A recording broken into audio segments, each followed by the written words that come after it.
Bueno, pues muy buenas tardes. Primera cita después de la comida, siempre complicada, pero bueno, entre todos intentaremos, ¿verdad? Que salga bien. Bueno, pues empezamos esta tarde con la mesa que tiene como título el reto del acceso a los medicamentos por los pacientes con enfermedades raras.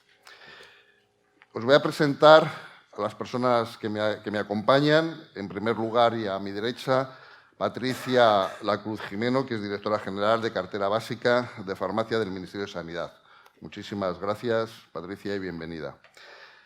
A continuación, y también a su derecha, María Jesús Lama Díaz, que es la directora de la Agencia Española del Medicamento y Productos Sanitarios.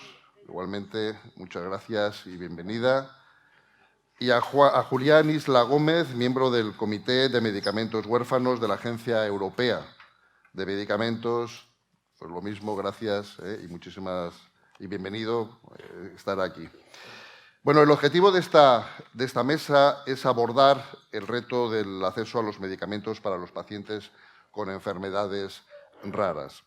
Para ello contamos yo creo que con estos tres grandes profesionales, ¿no?, que van a tratar en sus intervenciones, en primer lugar, los nuevos modelos de financiación de los medicamentos fuera de indicación y la participación de los pacientes en las decisiones de acceso a los medicamentos huérfanos. Cada uno de ellos, pues aproximadamente, van a intervenir unos 15 minutos, 15-20 minutos, para dejar tiempo para un debate posterior. Y os voy a presentar, sin más, para no alargarlo, a cada una de las personas que me acompañan, no solamente por su nombre, sino por su currículum vitae, ¿no? Yo he intentado hacer un resumen, aunque ya aún así habíamos pedido un resumen también, ¿no?, del propio currículo, ¿no? En primer lugar, Patricia Lacruz es licenciada en farmacia por la Universidad de Valencia y actualmente es la directora general, como os decía, de Cartera Básica y Farmacia del Ministerio de Sanidad. Con anterioridad ha sido directora general de Farmacia y Productos Sanitarios de la Consejería de Sanidad de la Comunidad Valenciana.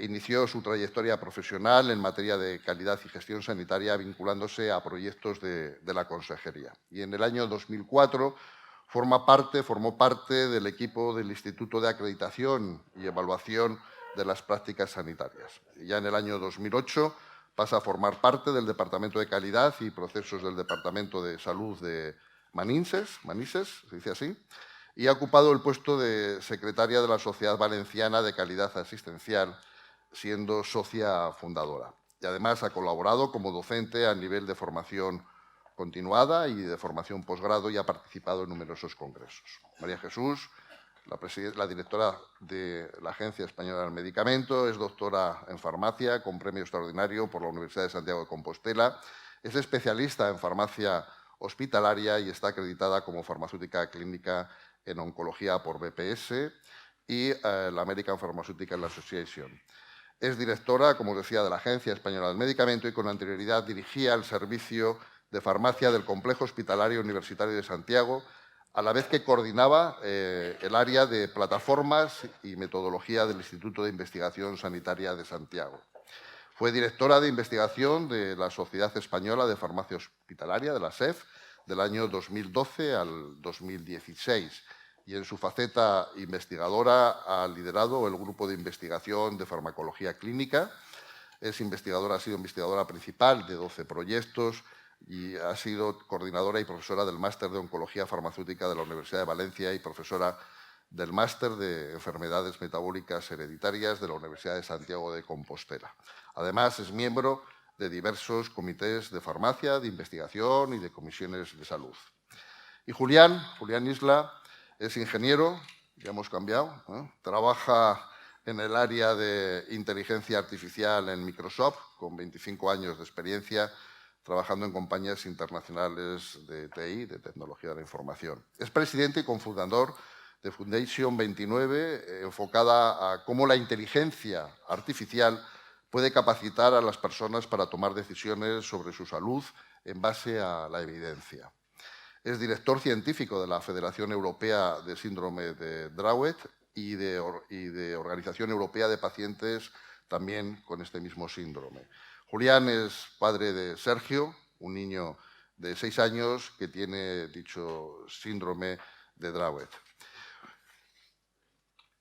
Formas parte también, ¿no?, del Comité de Medicamentos Huérfanos de la Agencia Europea de Medicamentos, como representante de los pacientes, y también del Grupo de Asesoramiento Terapéutico para Eurordis, Organización de las Enfermedades Raras en Europa, y es embajador de FEDER y miembro de CIBERER de Enfermedades Raras. Julián posee una gran combinación de habilidades que combinan esa tecnología con la medicina, con la ciencia, con los procesos clínicos, con el compromiso del paciente y con la regulación. Los objetivos generales que creo que pueden ser compartidos por todos nosotros a la hora de la financiación de los medicamentos es garantizar el acceso equitativo a los pacientes de los mejores tratamientos. Y en financiación cabe, desde luego, destacar la relevancia, dado que evidentemente estamos hablando de financiación y, por tanto, de fondos públicos, tiene la garantía de la mejor relación, en este caso, del coste-beneficio de los medicamentos que se financian. Con estas dos cuestiones, y sin entretenerme más en los retos que los medicamentos huérfanos tienen, que por todos los presentes son conocidos, destacar fundamentalmente, como sabéis, cifras grandes. Hay más de 6.000 enfermedades raras.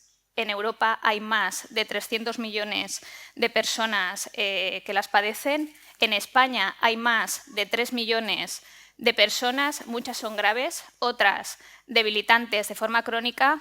Tenemos dificultades en el diagnóstico y, desde luego, hay unas expectativas en lo que es la curación o el tratamiento por parte de los pacientes que hay que satisfacer y trabajar en ellas. ¿Cuál es el mayor reto que nos encontramos a la hora de financiar un medicamento? La incertidumbre, sin ningún tipo de duda. Y, sobre todo, en medicamentos huérfanos este es el mayor reto. Y la incertidumbre no solo clínica, sino también económica y también social. Como incertidumbre clínica me gustaría señalar distintas cuestiones para luego centrar los objetivos que nos proponemos y en los que además tenemos todos una participación activa para solucionar. Como sabéis, los tamaños de muestra de los ensayos clínicos son pequeños, lo cual además hace que haya una alta probabilidad de que la muestra no sea representativa y de que los beneficios marginales o las ventajas marginales que se hayan podido identificar en los ensayos a la hora de ponerlos en la práctica real se minimicen. La incertidumbre y la probabilidad está ahí. Luego, los ensayos clínicos suelen realizarse frente a placebo, con lo cual tenemos un componente ético relevante en enfermedades graves que carecen de tratamiento como son estas. La duración de los estudios es muy corta. Hay artículos que han estudiado durante la EMA, han estudiado, digamos, la duración. Y, como podéis ver en las cifras, menos de un año hay un 43% de ensayos clínicos, de 1 a 2 años hay un 26% y más de 2 años hay un 16%, con lo cual hay dificultades para extraer esas conclusiones y ver los resultados o la efectividad a largo plazo que estos presentan. Además, se suelen utilizar variables subrogadas, que, como sabéis, son variables que son fáciles de medir, está aceptada por la EMA, para la generación de evidencia científica, pero hay una pobre correlación con la supervivencia y es necesaria su validación. No estamos hablando de tipos de variables en las que son indiscutibles a la hora de la certidumbre clínica. Y, por otra parte, el ente regulador es quien fija el umbral de eficacia y seguridad. Tenéis que entender que mi presentación en este caso es como pagador y además como responsable y competente, junto con todos los compañeros que están en la Comisión Interministerial de Precios, de fijación de precios de medicamentos en España.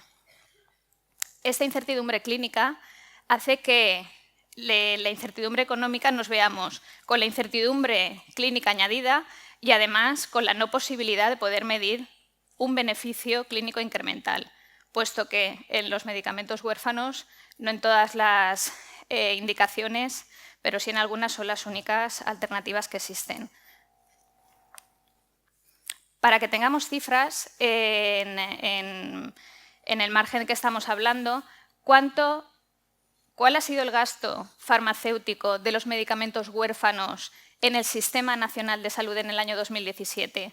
Aquí está única y exclusivamente el gasto de los medicamentos incluidos en la prestación farmacéutica, es decir, aquellos que han obtenido una resolución expresa de financiación por el seno del órgano colegiado al efecto. No están calculados el resto de medicamentos que en este caso, vía medicamentos en situación especial, se pueden o se han adquirido con coste por las circunstancias que proceda en el Sistema Nacional de Salud.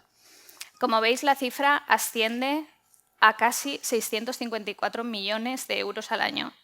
Eso es cifras de 2017. ¿Qué representa respecto al total? Respecto al total del gasto farmacéutico en el Sistema Nacional de Salud, representa casi un 4,5%. Y respecto al gasto hospitalario, alcanza aproximadamente un 9,4%. Es decir, podemos concluir que el gasto, desde luego, y la inversión en salud, en este caso, es elevado para tratarse, además, de un número limitado, como ahora veremos al final de la presentación, que traigo unos datos, para tratarse de un número limitado de principios activos o de registros, en este caso, designados. Bueno, ¿y con todo esto qué hacemos? Pues, evidentemente, el sistema no permite que nos quedemos como estamos. El status quo, desde luego, no es una opción. Como conocéis, hay distintos modelos de financiación de medicamentos en el Sistema Nacional de Salud y estos que veis son los que se han utilizado para la financiación de medicamentos huérfanos. Son financiación por envase, tradicional. Hay financiación por techo máximo de gasto. Solo hay uno en el Sistema Nacional de Salud que se haya financiado con un protocolo farmacoclínico, es decir, hay uno en el que medimos y se ha fijado los criterios de seguimiento y de discontinuación o de retirada del tratamiento, que es el nusinersen, y seguro que lo conocéis. Y luego tenemos un modelo que ha sido el primer pago por resultados que se ha establecido en el Sistema Nacional de Salud, que me permitiréis que diga el nombre comercial porque el principio activo es bastante complejo y estamos hablando de Kymria en este caso, que me es más sencillo. Frente a la situación de los distintos modelos, ¿cuáles son los objetivos que nos proponemos para poder afrontar la financiación de este tipo de medicamentos? Que sin lugar a dudas, desde luego, lo que generan al pagador, en el caso del financiador, es incertidumbre. Incertidumbre por falta de información para una adecuada toma de decisiones, como hemos visto antes cuando estábamos hablando de la incertidumbre clínica y económica. Bueno, pues lo que nos proponemos, desde luego, es medir resultados. Y medir resultados una vez el medicamento ha accedido al Sistema Nacional de Salud, sea la vía que sea. Es decir, una vez se acaba el ensayo clínico y el medicamento está en el sistema. Porque, desde luego, si nuestro objetivo es disponer de información para reducir incertidumbre, cuanto antes nos pongamos a medir, desde luego, antes podremos, en el momento que llegue la toma de decisión, hablo desde el prisma de financiador, pues más información podremos tener y podremos hacer una toma de decisiones más responsable e informada. Como conocéis, estamos trabajando en un sistema corporativo a nivel del Sistema Nacional de Salud que se denomina Valtermed y actualmente estamos junto con las comunidades autónomas para definir funcionalmente el sistema y próximamente procederemos a avanzar en lo que es el diseño técnico y su implementación. Otro de los objetivos, desde luego, que se propone es un alineamiento clínico en lo que se refiere a las decisiones con la Comisión Interministerial de Precios y Medicamentos. Como conocéis, bueno, simplemente decir que es el órgano donde se decide la fijación de precios de medicamentos, que es interministerial. Hay 4 ministerios que participan en la toma de decisiones, es Hacienda, es Economía, es Industria y es Sanidad. Y aparte hay 6 comunidades autónomas que participan y tienen, digamos, una rotación en lo que es su participación en esta comisión. Y en esta comisión se decide las condiciones y la fijación de un precio del medicamento. Todo ello con la garantía de los objetivos que hemos visto inicialmente, es decir, poder garantizar de forma equitativa el acceso a los mejores tratamientos y que los tratamientos que se financian con fondos públicos tengan un balance coste-efectividad, desde luego asumible con los fondos. Y por otra parte, es relevante la necesidad de la corresponsabilidad de la industria farmacéutica en el abordaje y en el reto de la incertidumbre. ¿Por qué? Porque, como hemos visto antes, la incertidumbre clínica muchas veces viene, algunos de los aspectos que hemos comentado, viene derivada del diseño de los ensayos clínicos. Si tuviéramos mejor información, podríamos tomar mejor las decisiones. Y esa toma de decisiones se traslada tanto al regulador, como al pagador, como al paciente y como al clínico. Lo que necesitamos es información para poder tomar mejor las decisiones. Y los ensayos clínicos, hasta que el medicamento se pone a su disposición o su utilización clínica en la práctica real, es la única información que tenemos. Y en estos medicamentos, que además el número de pacientes es tan pequeño, pues evidentemente los datos, si a esto le sumas las cuestiones metodológicas que se podrían mejorar en el seno del diseño, pues probablemente tendríamos mejor información de la que actualmente disponemos. Otra cuestión a nivel de corresponsabilidad es el pago por resultados en salud. La incertidumbre tiene que ser compartida. La incertidumbre de un medicamento huérfano no puede soportarlo solo el pagador. Es inviable.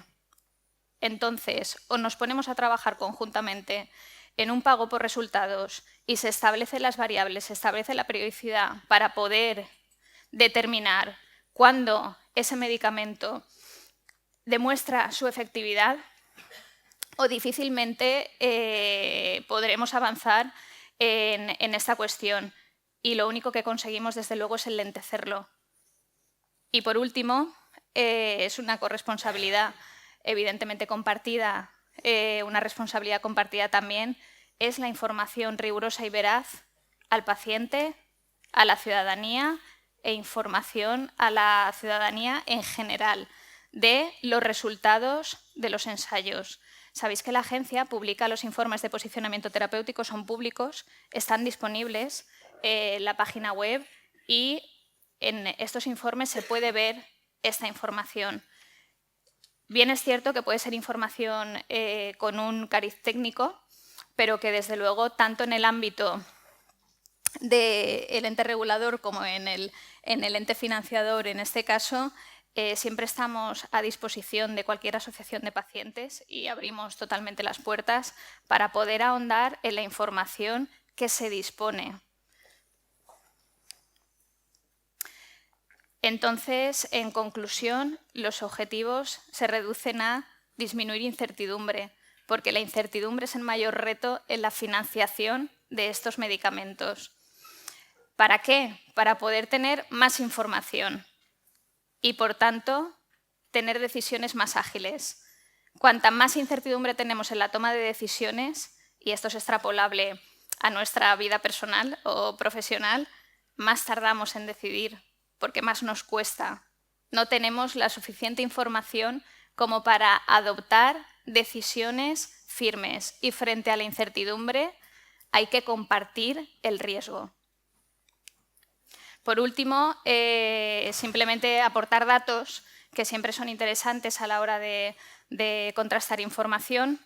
Estos son referentes al nomenclator de febrero de 2019, es decir, recientes, y los hemos desglosado de la siguiente forma. En este caso, por principio activo, medicamentos huérfanos, principios activos huérfanos registrados en España, 101, financiados un 51,5%, no incluidos, es decir, que tienen una resolución expresa de no financiación, casi un 25%, y en estudio casi un 24%. Si en lugar de principio activo miramos número de registro, es decir, medicamento huérfano, los porcentajes se mantienen de forma similar, pero vemos que el número de medicamentos evidentemente se incrementa y pasamos a 174 con las correspondientes cifras que veis en la gráfica.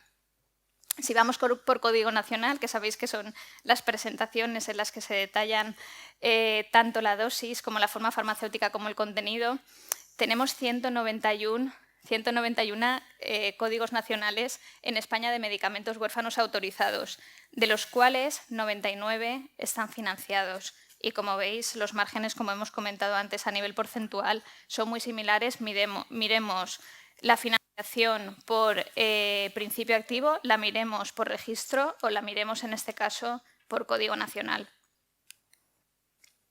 Por último, aportar la evolución. Es decir, desde el año 2006 hasta 2018, porque evidentemente está 2019, pero solo está hasta febrero y es un dato solo de 2 meses, en este caso de un mes. Como podéis observar, hay un pico significativo en 2015 y un pico significativo en 2018. Estos son de medicamentos financiados. Y si vemos la curva evolutiva a nivel de crecimiento, se evidencia también donde se acusan esos incrementos, esos aumentos que han habido a nivel de la financiación propiamente dicha. Y bueno, yo sin más agradeceros vuestra atención y muchas gracias. Bueno, pues muchas gracias a los organizadores, a los anfitriones que una vez más nos recogen, nos reciben en Sevilla y me dan la oportunidad de venir a representar a la agencia, que sé que todos los años vienen, y agradezco mucho poder venir yo porque me gusta mucho este foro y porque he trabajado y he participado en muchos encuentros con asociaciones de enfermedades raras. Es un foro en el que me encuentro cómoda y me gusta y me da la oportunidad de reencontrarme con muchos amigos a los que he tenido la oportunidad de saludar y charlar hace un ratito. Vamos a hablar en los siguientes minutos de uso de medicamentos fuera de indicación. Y esto a veces no, bueno, podemos plantearnos esto que son los medicamentos de fuera de indicación. Vamos a ver si hacemos comprensibles algunos aspectos regulatorios que, por definición, cualquier aspecto regulatorio es espeso y difícilmente tragable, y sobre todo después de la hora de comer. Podríamos definirlo porque lo que no es lo contrario. Usar un medicamento fuera de indicación es no usarlo dentro de las condiciones aprobadas de indicación. Usar un off-label es lo contrario de un on-label, por tanto. Y label es la ficha técnica. La ficha técnica es el documento técnico donde se recogen las condiciones de aprobación de un fármaco por la agencia reguladora competente, donde se ha demostrado el balance beneficio-riesgo favorable. Esto es muy importante y podríamos parar aquí y hablar de beneficio-riesgo y balance beneficio-riesgo favorable y vamos a hacer una charla entretenida y ya no hacía falta ya más información. ¿Qué significa un balance beneficio-riesgo favorable? ¿Qué es lo que en definitiva sale en la ficha técnica y las condiciones de aprobación? Bueno, vamos a poner ejemplos. Yo sé que en este foro hay muchas asociaciones de pacientes y gente no profesional, pero en este movimiento asociativo tenéis un grado de profesionalización muy elevado, entonces seguramente nos haga falta este ejercicio de reflexión que os propongo, pero vamos a hacer un ejercicio de reflexión muy fácil para entender el balance beneficio-riesgo y lo difícil que puede ser encontrar un balance beneficio-riesgo dentro de unas condiciones.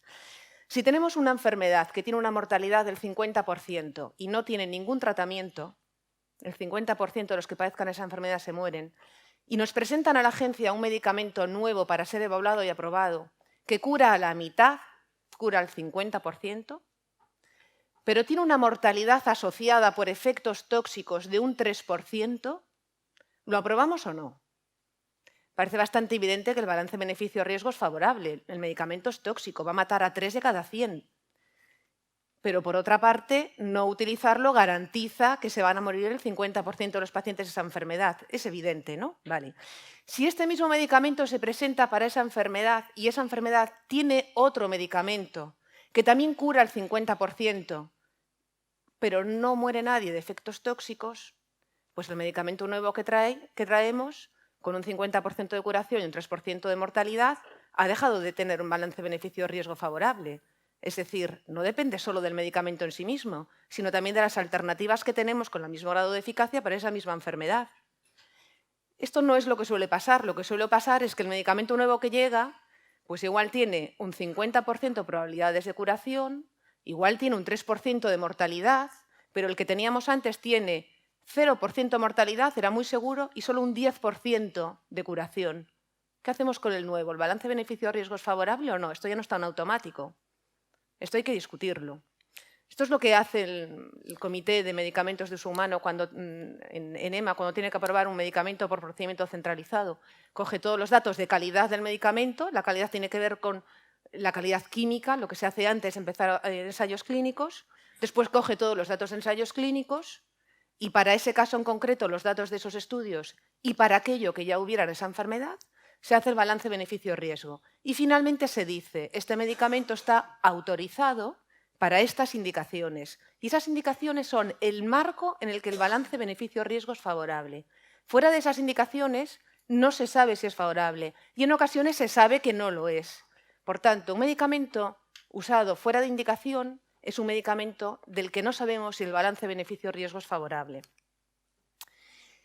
Así que decimos que esta indicación, la ficha técnica cuando se aprueba, el dictamen de autorización, es el marco que nos garantiza dónde nos podemos mover usando ese medicamento con este balance favorable, ¿verdad?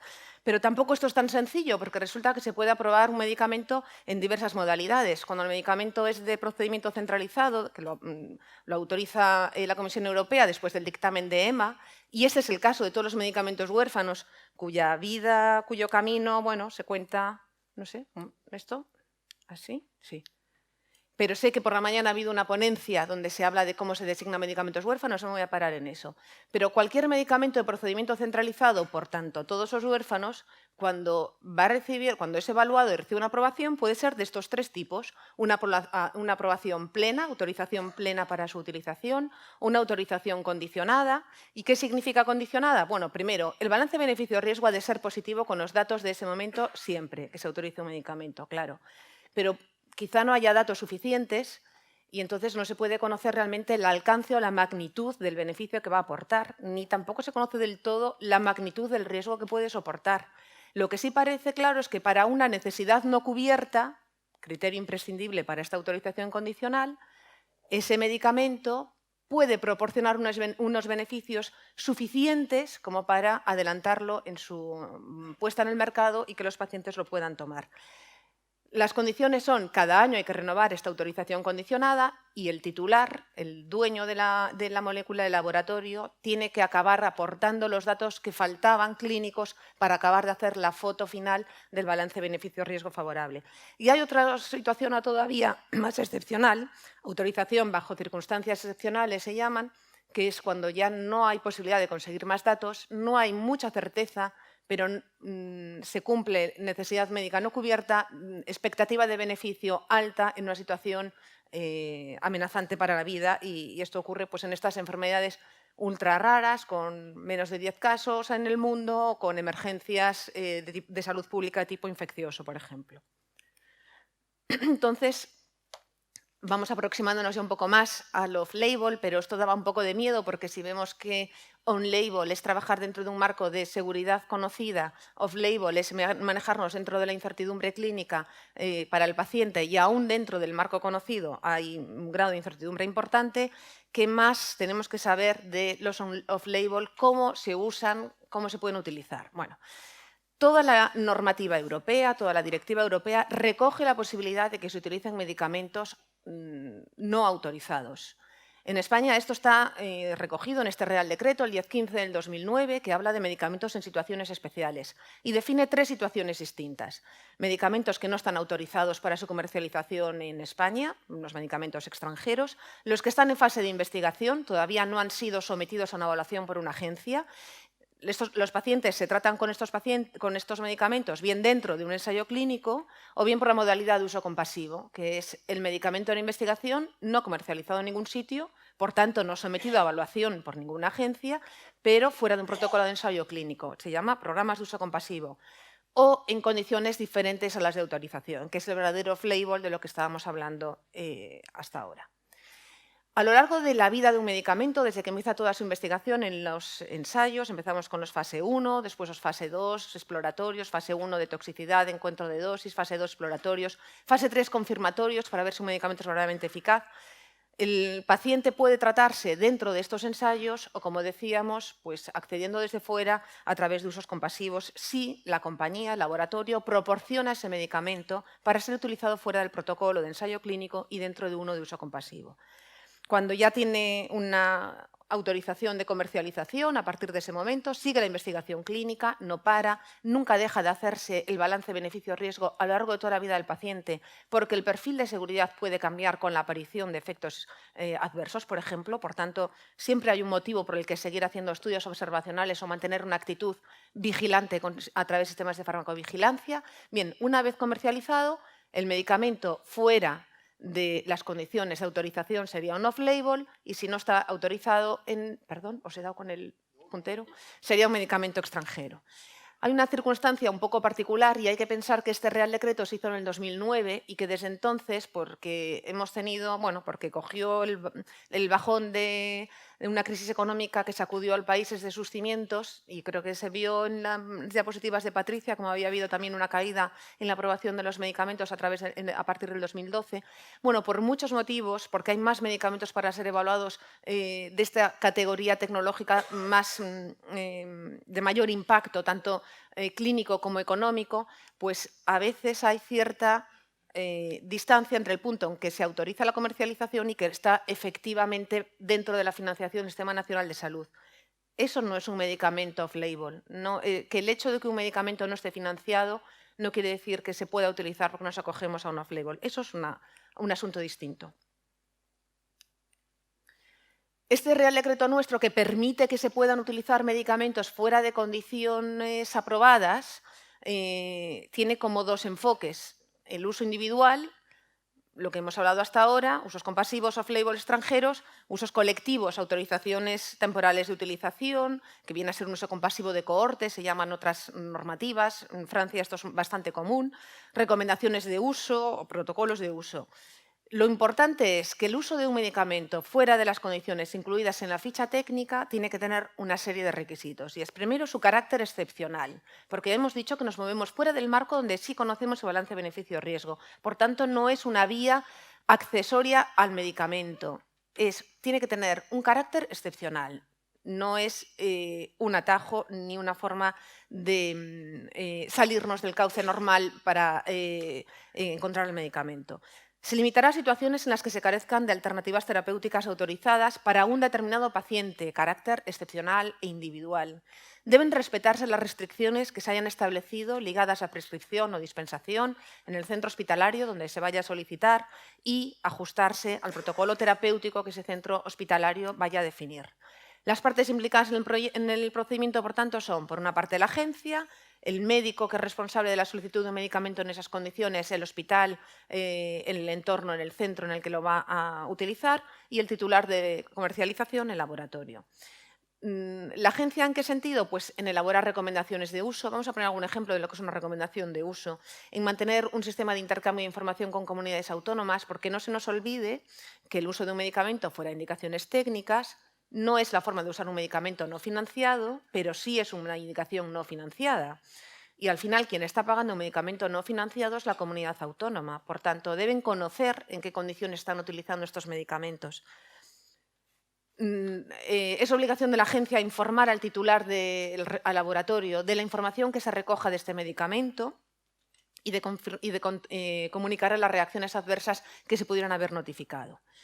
Recomendaciones de uso, responsabilidades nuestras, responsabilidades de la agencia. Aquí algunos ejemplos de los que hemos hecho. Pues no solo son de uso, sino de no uso también.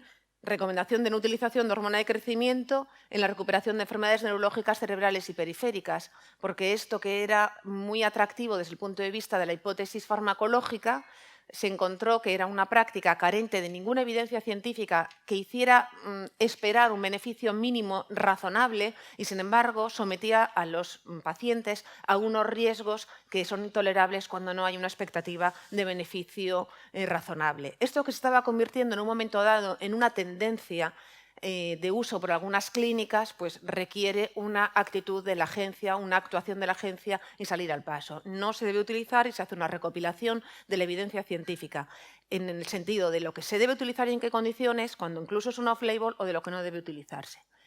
¿El médico qué obligaciones tiene en el contexto de utilizar un medicamento fuera de indicaciones? Informar al paciente en términos que el paciente comprenda y recoger su consentimiento. El paciente consiente, y esto es mucho más que firmar el consentimiento informado o que darlo verbalmente, tiene que ser consciente y entender que el medicamento que le están ofreciendo puede que sea la única alternativa, pero las garantías que tenemos de su eficacia y su seguridad son mínimas y que el riesgo que asume es mucho mayor.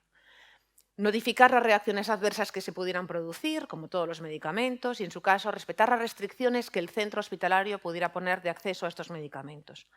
¿Qué obligaciones se recoge para el laboratorio? El titular de autorización de comercialización, como en todos los medicamentos, notificar las reacciones adversas al sistema de farmacovigilancia, no realizar promoción de una indicación fuera de autorización, está prohibido, y proporcionar a la agencia cualquier información que pudiera complementar el conocimiento del medicamento. Por tanto, los off-label no son ni vías paralelas de acceso a medicamento para saltarnos problemas de financiación, ni es una forma de investigar pero fuera de un protocolo con el único objetivo de obtener resultados de investigación y hacer un proyecto propio, ni es la forma de acceder a un uso por compasión cuando no se espera nada de ese medicamento pero se necesita hacer algo por satisfacer la frustración del profesional o la frustración de la familia cuando no tiene nada que ofrecer en una determinada situación patológica, porque esto supondría someter a un riesgo injustificable desde todos los puntos de vista, pero principalmente del ético. Y tiene unos requisitos que han de cumplirse siempre, que sea una necesidad no cubierta y que tenga un carácter excepcional. Y algo más, porque esto como norma y hasta aquí parece como poco atractivo. Bueno, pues sí, esto nos da mucho que pensar.